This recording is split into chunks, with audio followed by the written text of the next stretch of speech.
The morning sunlight filtered through Sarah's window, painting the room in golden hues, but she barely noticed. Her mind was a tangled web of indecision and doubt. A promotion at work had been offered, a position that would mean more responsibility, more money, but also more time away from her family. She had spent sleepless nights trying to decide, but the answers remained elusive. Her thoughts spun like a whirlwind, leaving her exhausted and anxious. Desperate for clarity, Sarah decided to take a walk. She believed in both logic and faith, often finding comfort in balancing scientific reasoning with her trust in God. Today, she hoped for guidance from both. She slipped on her sneakers and headed to the nearby park, her mind racing. As she walked along the trail, she remembered an article she'd read about the brain and decision-making. It explained how confusion often stems from the prefrontal cortex, the part of the brain responsible for weighing options. Overloading it with too much information, the article said, creates a mental gridlock. The solution: break the cycle by doing something completely unrelated to the problem. Distract the brain, Sarah murmured to herself. It seemed counterintuitive, but science backed it. Her thoughts shifted as she noticed a group of children playing by the pond, their laughter infectious.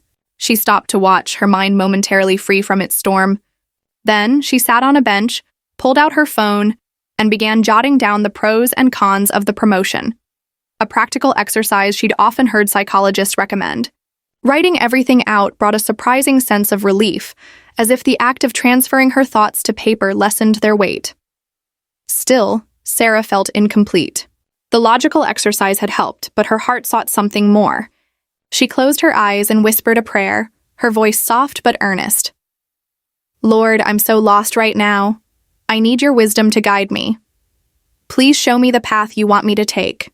The wind stirred gently, rustling the leaves above her. She opened her eyes to see an elderly woman sitting on the bench beside her. The woman smiled kindly, her eyes twinkling with warmth. You look troubled, dear, the woman said. Sarah hesitated, then shared her dilemma. The woman listened intently, nodding as Sarah spoke. When she finished, the woman said something Sarah hadn't expected. You know, God often answers us through our own instincts. Sometimes the clarity you seek is already within you, but fear clouds it. Sarah blinked.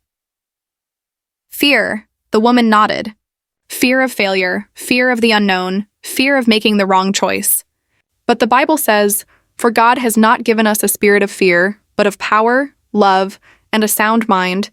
Trust that God has equipped you to make decisions with both wisdom and faith. The words resonated deeply. Sarah realized she'd been so focused on finding the perfect answer that she hadn't trusted herself, or God, to navigate the uncertainty. As the woman rose to leave, she added, "Pray, reflect, and trust the peace that comes after. That's God's way of showing you the right path." Sarah sat quietly, the woman's words echoing in her mind. She returned home with a renewed sense of purpose. That evening, she combined her scientific approach with her faith. She prayed again, asking God for peace. She reviewed her list and imagined each choice.